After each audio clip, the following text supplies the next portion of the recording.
자, 오늘 사도행전 20장. 자, 어디까지 했느냐면은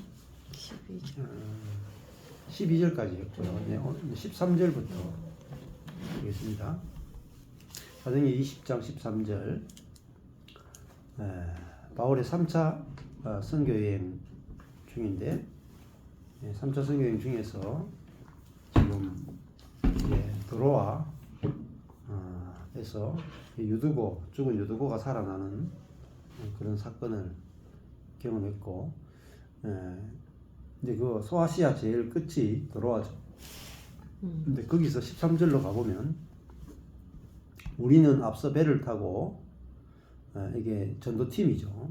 그 전도팀들이 4절이 나왔었죠. 이게 보면은 소바드, 아리스타고, 세군도, 가이오, 디모데, 두기고, 드로비모, 누가, 실라, 이런 한 10명 정도 돼요. 그냥 9명 정도가 이제 우리는 앞서 배를 타고 이제 가는데, 아소, 여기 보면은 드로아 바로 밑에 아소예요. 바다 항구입니다. 아소에서 바울을 태우려고 거리로 행선하니, 이는 자기가 도보로 가고자 하여 이렇게 정하여 준 것이다. 바울 혼자 걸어갔어요. 바울도 얼마나 많이 걸었겠어요. 배도 타고 걷고 하면서 수많은 사람들 만나면서 이제 복음을 전하는 모습을 볼 수가 있죠. 자, 그 바로 밑에 보면은 드로아 밑에 보면 아소가 있고요. 14절에 바울이 아소에서 우리를 만났다. 우리가 배에 올리고 어디로 가느냐? 미둘렌에 가는 또 항구로 섬에 있는 그 옆에 있는 항구 같아요. 미둘렌에. 거기로 가요. 또 거기서 떠나 이튿날 기오 가는 데로 가요. 기오도 이게 섬이네요. 기오 앞에 오고 그 이튿날 사모스라고 하는 또 섬이에요. 사모스에 들리고, 또 그 다음날 밀레도에 이르니라. 이렇게 돼요. 밀레도는 이제 소아시아의 항구예요. 또 이거는 이제 대륙에 붙어 있는 항구입니다. 자, 이렇게 이제 계속 배를 타고 여행하는 걸 볼 수가 있죠. 16절에 바울이 아시아에서 이런 구체적인 지명, 구체적인 여행을 다 기록하는 게 뭐겠어요? 이게 사실이라는 걸 말하는 거예요. 그죠? 성경이 이제 뭐 상상의 산물이거나 막 이런 게 아니고 역사 성을 띠고 있다는 거죠. 그래서 사도행전이 처음에 시작할 때, 누가복음하고 사도행전이 시작할 때 똑같이 그렇게 시작했어요. 이거 기록한 사람이 누가죠? 제일 먼저 사도행전을 1장에다 보면은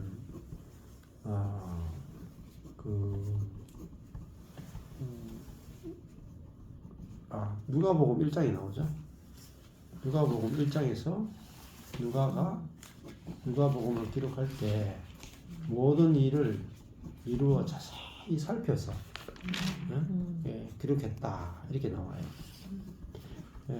그래서 누가복음 1장 3절에 보면은 그 모든 일을 근원부터 자세히 미루어 살핀 나도 데오빌로 각하에게 차례대로 써보내는 것이 좋은 줄 알았노니, 이렇게 돼요. 그러니까 누가는 모든 일을 시작부터 자세하게 미루어 살펴고, 그 역사적으로 틀림없이 예수님에 관한 거, 또 초대교회에 관한 거, 바울에 관한 것을 아주 정확하게 기록하려고 애썼다, 이렇게 나오잖아요.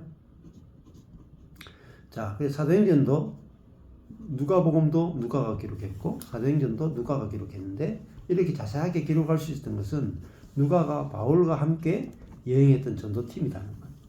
그러니까 누구보다도 더 정확하게 알 수 있고 기록할 수 있었다는 말입니다. 자, 16절에 바울이 이제 나옵니다. 바울이 아시아에서 지체치 않기 위하여, 바울이 아시아에서 이쪽 지역 전체가 아시아죠. 소아시아잖아요.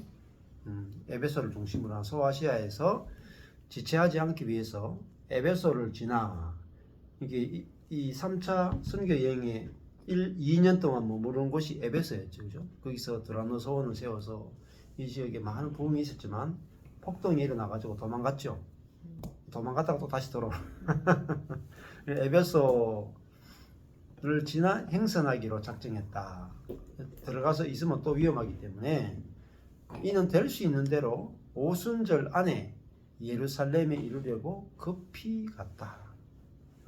그렇게 나오죠.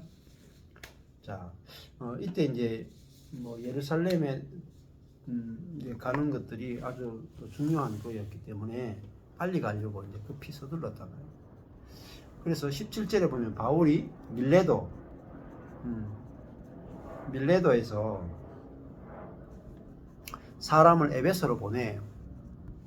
자기가 급하기 때문에 자기가 에베소로 가면 그러니까 여기 보면은 지도에 보면 나와요. 여기 보면은 여기 바로 위에가 에베소고 그 바로 밑에가 밀레도예요.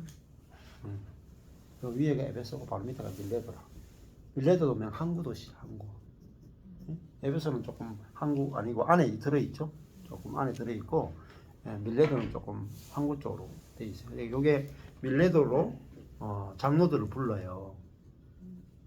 그러니까 에베소 지역에 있는 장로들을 부르는 거죠. 18절에 장로들이 오매 저희에게 말하되 아시아에서 아시아에 들어온 첫날부터 지금까지 자기가 아시아 지역에 들어와서 복음을 전한 첫날부터 지금까지 내가 항상 너희 가운데서 자 보세요. 어떻게 말한 것을 너희가 아는 바니가 아니고 뭐예요? 어떻게 행한 것을 너희가 아는 바니. 그죠? 그 말은 뭐겠어요? 바울의 뭘 봐야 돼요? 행위. 행위를 잘 보란 말입니다. 이건 뭐냐면 열매를 보는 거예요. 열매. 우리가 예수님 때부터 이 참선지자, 거짓 선지자가 나왔죠. 그러니까 그 사람이 전하는 복음도 중요하지만은 그 복음이 실제가 됐는지를 봐야 돼요. 그 복음의 내용 가지고는 논쟁이 붙을 수 있겠죠. 어느 것이 옳은가 그런가. 근데 어느 것이 옳은가 그런가 따질 수가 없어요. 논리적으로는 복음이. 그러면 뭘 보느냐? 바울이 내가 아시아에 들어온 첫날부터 지금까지 내가 항상 너희 가운데서 어떻게 행한 것을 너희가 안다. 그죠? 그러니까 이게 뭐예요? 아까 전에 말씀드렸잖아요. 우리 속에 그리스도의 생명이 있는데 이게 믿어지면 우리에게서 행위가 그리스도의 생명에서 나오는 행위가 나오죠.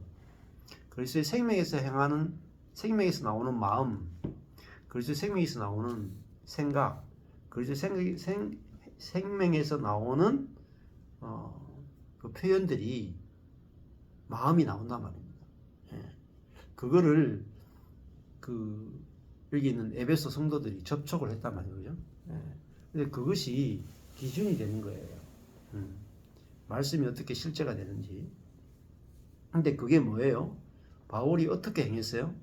곧 제일 중요한 게 뭐예요? 겸손해요. 겸손. 두 번째가 눈물이라. 자, 그러니까 가짜냐 진짜냐 딱 봤을 때 뭘로 가려내겠어요? 거짓 선지자 참선 선지자냐? 교만하냐 겸손하냐? 그러니까 사단의 본성이 뭐냐? 교만입니다. 하나님처럼 되고 싶습니다. 그죠? 그래서 자기가 하나님의 자리에서 이것이 옳다 그르다를 판단하는 사람이 뭐냐? 교만한 사람이에요. 우리가 뭐 교통해 보면은 이런 복음을 가지고도 옳다 그르다를 자기가 판단하는 사람은 교만한 사람이에요. 우리는 복음을 가지고 내가 옳다 그르다 판단할 수가 없어요. 나는 죽었잖아요. 그래서 그 교만한 옛사람이 죽은 거잖아요. 옛사람이 죽었다 할 때 하나님처럼 되고 싶은 사단의 본성에 지배당하는 그 옛사람이 죽었잖아요. 그러니까 또 우리가 내가 먼저 은혜를 입고 사도가 된 것도 은혜로 인해서 된 거지 나의 경건으로 인해서 사도가 될 수가 없잖아요. 그렇죠? 내가 복음을 막 연구해 가지고 내가 복음을 막 공부를 많이 해서 내가 목사가 되거나 사도가 됐다 이러면 교만해져요. 그러니까 지금 현대 교회들의 문제는 뭐냐면은 신학을 공부를 해서 목사가 된단 말입니다. 어떻게 되느냐? 국내파보다 해외에 나가서 유학하고 온 목사님들이 더 좋은 목회 자리를 차지하게 되고 그리고 권위가 있고 그들이 이끌어가죠. 그러면은 내가 외국에 나가서 유학하려면 어때요? 돈이 많이 들죠? 고생하죠? 더 많이 공부해야 되죠? 어떻게 돼요? 난 내가 한 거잖아요, 내가. 예. 그렇게 되니까 겸손해지기가 되게 어려워요. 오히려 더 교만해지죠. 예. 자, 그런 식으로 이제 신학교 시스템을 갖추면 갖출수록 장점이 있지만은 단점도 많이 생겨요. 그래서 우리가 인간의 어떤 지혜로 뭔가 하게 되면 선한 것이 있으면서 동시에 악한 것이 생겨요. 이걸 선악과라 그래요. 분명히 우리는 신학교를 만들어서 교회를 아주 회복시켜 보자 해서 신학교를 만들었는데 목사님들을 좀 제대로 공부를 시켜서 목사님들이 워낙 공부를 안 하니까 목사님들 공부를 시켜서 성경을 제대로 아는 목회자를 만들어 보자 해서 신학교를 시작해. 그러면은 공부를 열심히 한 목사님과 또 안 한 목사님이 갈라져요. 어떻게 되느냐? 목사님들이 공부를 하니까 복음을 좀 더 잘 알아. 그래서 대신에요 교만이 더 커져요. 그러니까 인간의 노력은 아무리 해봤자 선악과 안에서 뱅뱅뱅 돌 뿐입니다. 그래서 우리가 하나님 쪽에서 복음을 열어주시는 것이고 우리에게 필요한 것은 뭐냐면은 겸손이죠. 겸손. 나는 미련한 자입니다. 이거잖아요. 사도 바울도 본인이 복음을 깨달은 게 아니라 교회를 핍박하다가 오직 은혜로 복음을 깨달았으니까 바울은 겸손할 수밖에 없어요. 자기가 자기 된 것은 자기의 어떤 가말리엘 밑에서 공부했기 때문에 사도 바울이 된 것이 전혀 아닙니다. 목사님들이 골 때리는 거예요. 바울이 가말리엘 밑에서 공부했기 때문에 사도 바울이 됐다 이렇게 말하는 것은 정말 복음의 대적이라. 복음에 하나님 그걸 쓰긴 쓰셨지만은 절대 그게 주가 된 것일 수가 없어요.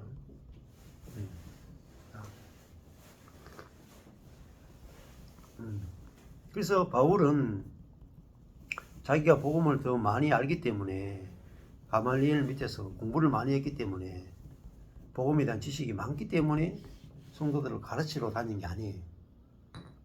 자기는 빚을 졌기 때문에 갖는 거죠. 내가 복음의 빚진 자다. 뭐예요?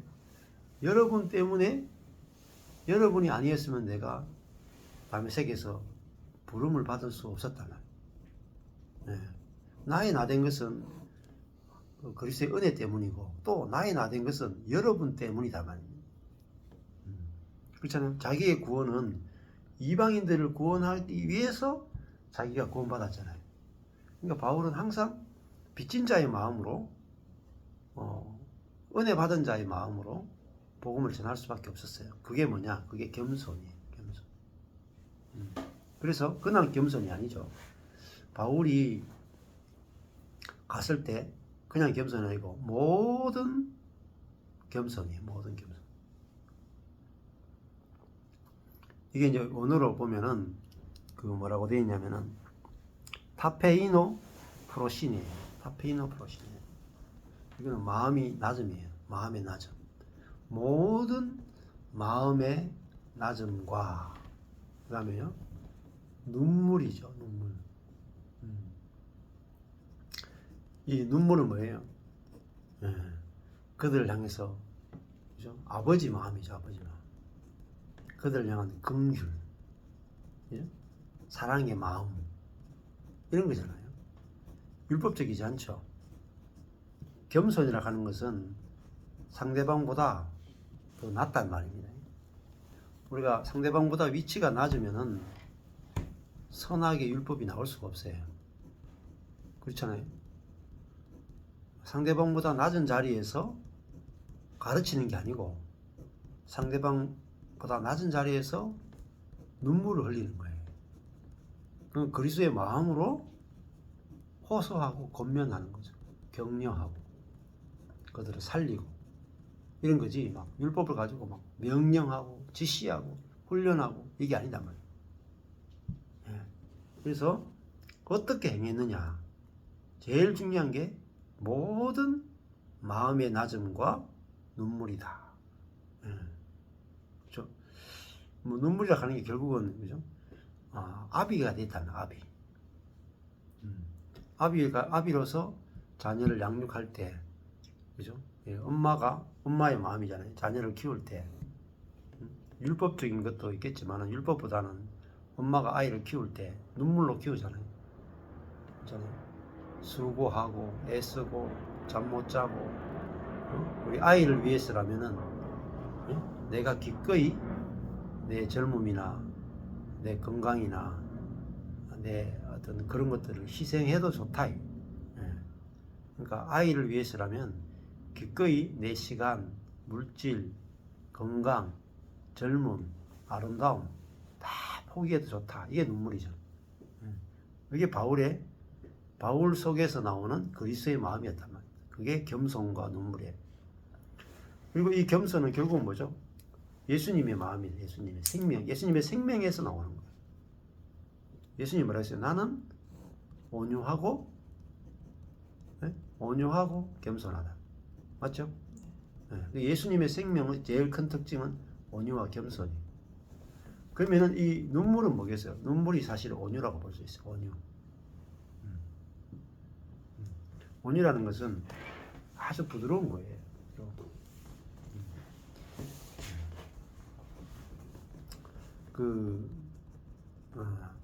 요한복음에는 바람이 임의로 불매. 이런 말이죠. 성령을 뭐라고 표현하면 바람이라고 불렀어요. 바람이 임의로 불매. 어떤 분이 하더라고요. 바람이 임의로 분다. 성령의 바람이 분다. 그러면은 누가 성령의 바람에 합한 사람인가? 갈대와 같은 사람이라. 바람에 움직여질 수 있는 사람. 거목은 바람이 불어도 움직이지 않아. 아주 딱딱한 사람이다. 그러니까 바람이 불건 말건 자기 길 가는 사람이다. 근데 자아가 파쇄된 사람은 갈대 같은 사람이에요. 바람이 부는 대로 움직여지는 사람이에요. 그렇죠? 그 말은 하나님이 움직이시는 대로 움직여지는 사람이에요. 또 다른 말 하면요. 사람이 움직여도 움직여지는 사람. 그게 갈대와 같은 사람. 사람이 끌고 가도 끌려갈 수 있는 사람. 그게 어린 양이 어디로 가든지 따라가는 무리들이 요한계시록에 보면 어린 양을 따라가는 무리들합니다. 어린 양은 끌고 가기 굉장히 쉬워요. 그렇죠? 그 사람이 이미 성령으로 사라지는 사람은 이제 끌려가는 사람이에요. 누구에게 끌려갈 수 있느냐? 하나님과 사람에게 끌려갈 수 있고 환경에 끌려갈 수 있는 사람이 세 사람이에요. 왜? 자아가 깨졌단 말입니다. 하나님과 사람과 환경에 끌려갈 수 있는 사람. 그 사람만이 연합될 수 있고 건축이 될 수 있어요. 근데 자아로 사는 사람은 환경과 하나님과 사람에게 절대 끌려가지 않습니다. 그래서 구약에 보면은 하나님께 드려지는 합당한 제물들은 소, 염소, 양, 비둘기 이런 거죠. 특징이 뭡니까?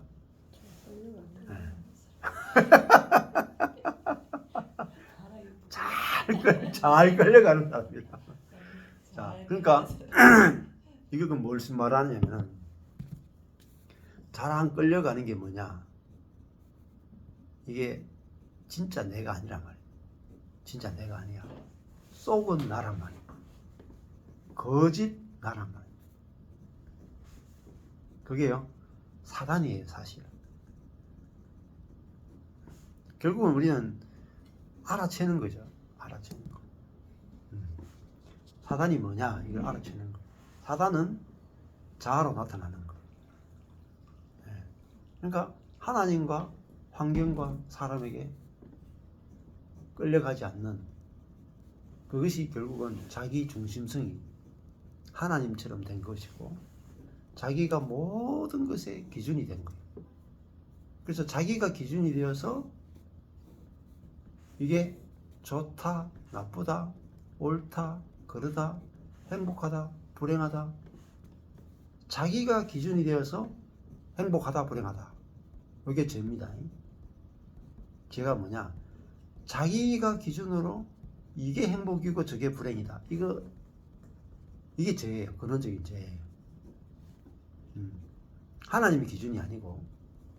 그러니까 행복을 위해서 평생을 쫓아가지만 행복하지 않은 이유는 기준이 자기이기 때문에 그래요. 자기가 기준인 사람은 절대 행복할 수가 없어요. 하나님이 기준이 될 때 저절로 행복이 찾아와요. 네.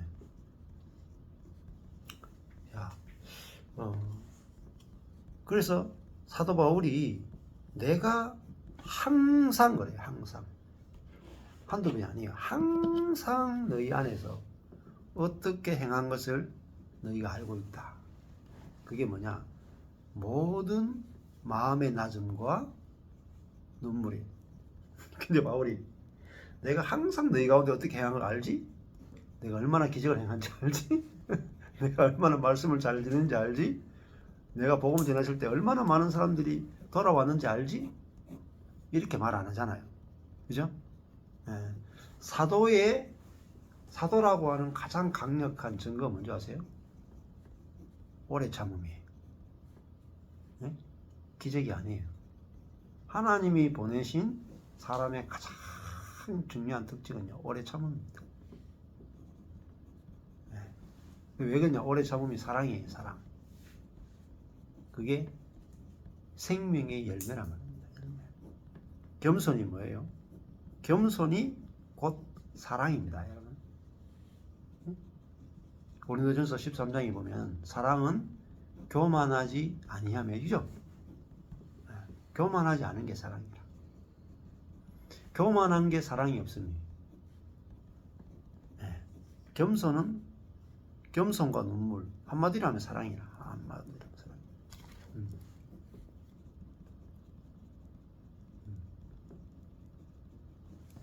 사랑. 사도 요한도 한마디로 하면 사랑의 사도죠. 사도 바울도 결국은 그들에게 보인 게 뭐냐? 겸손과 눈물.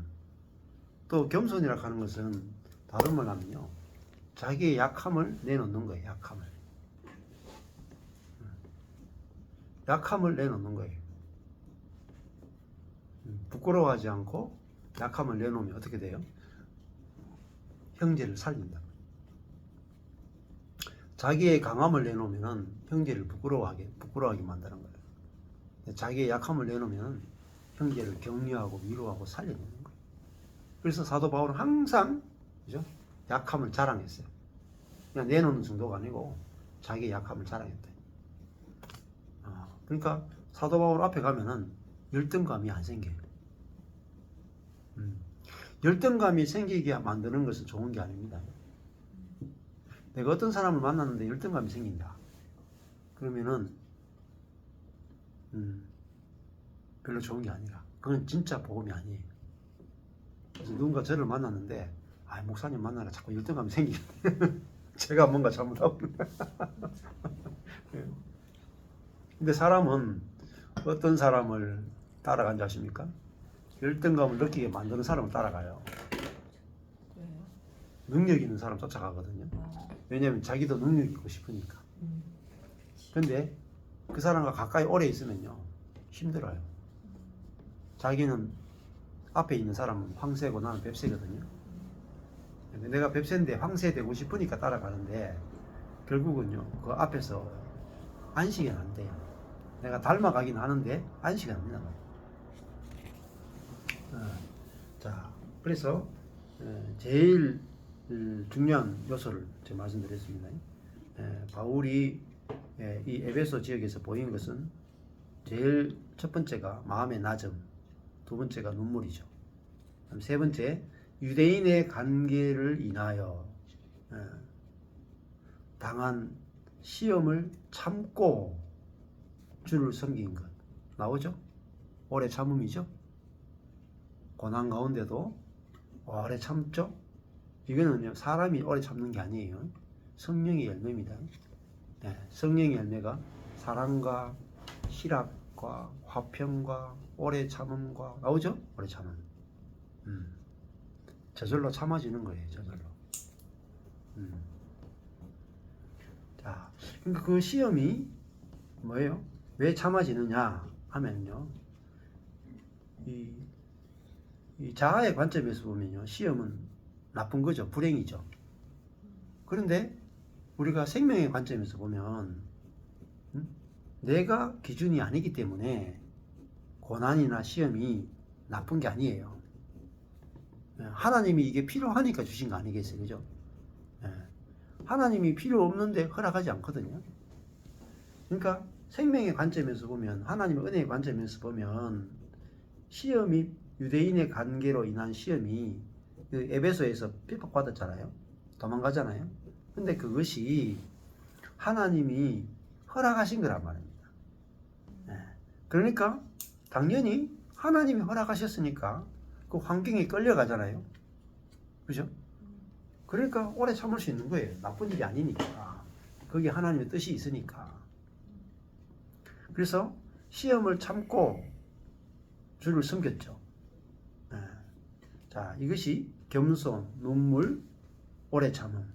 그 다음에 20절 가면은 유익한 것은, 그랬죠? 유익한 것은 동의하는 것은 쉼패로 유익한 것은 무엇이든지 공중 앞에서나 각 집에서나 끄리낌 없이 물러남이 없이 너희에게 전하고 가르치고 했어요. 그러니까 이 에베소 지역에 있는 성도들에게 유익한 것이라면 자기가 핍박을 받아도, 그죠? 이들을 살리기 위해서 움츠러듦 없이 물러남이 없이 다 전해줬단 말이에요. 이게 사도 바울에게 나타나는 그리스도의 마음이에요. 그러니까 복음을 전하면, 예를 들면은 뭐 어떨 때는 타협할 수도 있어요. 저도 예를 들면은 이 은혜와 십자가의 100% 은혜와 죽고 거듭나는 십자가의 복음을 전하면요, 저하고 친했던 사람들이 막 떠나간다고요.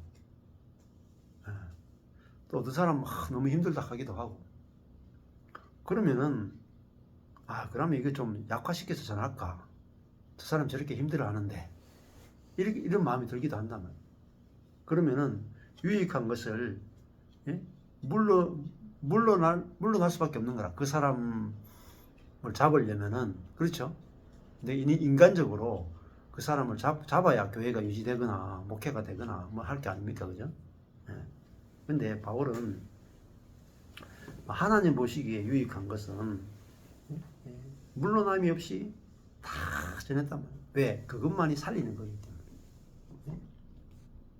그래서 물러남이 없이 복음의 모든 부분을 누구가 떨어져 죽기까지 다 전했다. 그래서 그건 뭐예요? 누구에게? 이 성도들에게 유익한 거예요. 성도들에게 유익, 자기 욕심을 위해서가 아니라 성도들의 영적인 유익을 위해서 자기가 줄 수 있는 모든 걸 다 줬다.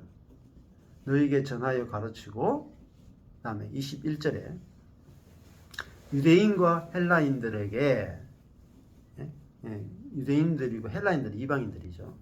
하나님께 대한 회개와 우리 주 예수 그리스도에 대한 믿음을 증거할 것이다. 예, 두 가지를 했죠. 하나님께 대해서는 회개예요, 회개. 그리고 우리 주 예수에 대한 것은 믿음. 예수 그리스도에 대한 것은 믿음이라고 하면 예수 그리스도와 연합되는 거예요. 연합되는 거. 네. 그 하나님께 대해서는 회개죠, 회개. 회개라고 하는 것은 메타노에오, 메타노이아, 이게 이제 회개예요. 이게 뜻이 그러니까 뒤에 동의하다, 뒤에 인식하다 이런 뜻이에요. 회개가. 그러니까 회개라는 것은 하나님의 그 말씀에 대해서 동의하는 거예요. 동의. 자, 그러니까 죄라고 하는 게 뭐냐? 죄라고 하는 게. 죄라고 하는 것은 단순히 윤리적이고 도덕적인 그런 죄만이 있는 게 아니고, 내가 기준이 되어 살아가는 거 있잖아요. 내가 기준이 되어서. 선과 악의 기준이 내 자신이 된 것. 그것이 죄의 근원이에요. 그게 선악과예요. 그래서 내가 선과 악의 기준이 되고, 그 다음에 원래는 선과 악의 기준은 하나님의 율법이죠. 그죠? 근데 율법을 떠나서 내가 율법을 만들고, 내가 판단하고, 그 다음에 이 선악과는요, 선악만 있는 게 아니에요. 원래 토부 하는 것은 좋다라는 뜻이고요. 라 하는 것은 뭐냐면은 나쁘다는 뜻입니다. 좋고 나쁨을 누가 판별하느냐? 내가 판별해요. 그걸 죄라고 그래요. 자, 제가 죄에 대한 개념을 말씀드렸어요. 그럼 여러분이 그걸 듣고 동의가 되는 거, 이걸 회개라고 그래요. 동의가 안 돼. 회개가 아니라. 죄라는 게 그거구나. 응? 내가 기준이 되어서 좋다 나쁘다로 살아가는 거. 그러면은 하나님 보시기에는 좋은데 내가 보기에 안 좋아. 이게 죄입니다. 그러니까 하나님 보시기에 아담과 하와가 심히 좋았더라 하는데 아담과 하와가 안 좋다. 내가 이게 뭐가 좋나? 이걸 죄란 말입니다. 기준이 바뀐 거예요. 기준이. 하나님 기준에서 자아의 기준으로 바뀌어버린 거죠. 자, 그러면 마찬가지. 행복과 불행도 보세요. 행복과 불행도 선악이에요. 좋다 나쁘다니까 행복과 불행으로 바꿀 수도 있어요. 자, 내 인생을 보면서 내가 뭐 이렇게 행복하나? 이렇게 내가 판단하는 게 죄입니다. 그렇죠? 하나님은 우리를 보시고, 야, 내가 어떤 능력과 어떤 지혜로 너를 만들었는데, 하나님 우리 만들고 참 잘 만들었다 하는데 우리가 자꾸 이렇게 만들어 놓고 내보고 행복하라 하냐?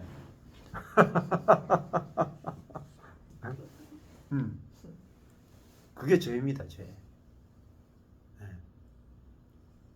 이게 죄입니다 하고 인정하는 거, 동의하는 거를 회개라고 해요. 하나님께 대한 회개죠. 야, 그래서 내가 하나님과 분리되어서 모든 악과 고난이 발생했고, 내가 온 우주와 인생의 기준이 되어서 이렇게 사는 게 행복하고 저렇게 사는 걸 불행하다고 내가 정했기 때문에 항상 이렇게 불행했구나. 이걸 이제 알게 되는 거죠. 그게 진짜 회개라고 볼 수가 있습니다. 그러니까 예를 들면 제가 목회한다 칩시다. 이렇게 돼야 제대로 되는 목회지. 목회는 이렇게 돼야 돼. 이게 내 기준이잖아요. 내 방법이잖아요. 내 지혜잖아요. 이게 내가 보기에 선한 거잖아요. 내가 보기에 좋은 거잖아요. 근데 이게 뭐냐? 이게 죄예요. 근데 하나님은 이런 목회를 원하지 않고 다른 목회를 원할 수도 있거든요. 예를 들면 세례요한이라고 쳐봅시다. 세례요한이 어릴 때부터 그렇게 사가랴와 엘리사벳에게 태어났어요. 태어났는데 그게 나시린으로 살면서 광야에 살면서 낙타 트롯을 입고 메뚜기를 먹고 석청을 먹고 살아요. 그러다가 요단강에서 세례를 베풀다가 목이 잘려가 죽어. 이게 뭡니까? 하나님 괜히 믿었네 이거 진짜. 이거를 뭐라고 하냐면 이걸 죄라 그래요. 자, 죄는요, 그러니까 자아가 죄예요. 자아는 뭐냐? 자기가 기준이란 말입니다. 진리의 기준, 행복과 불행의 기준, 모든 판단의 기준이 자기라.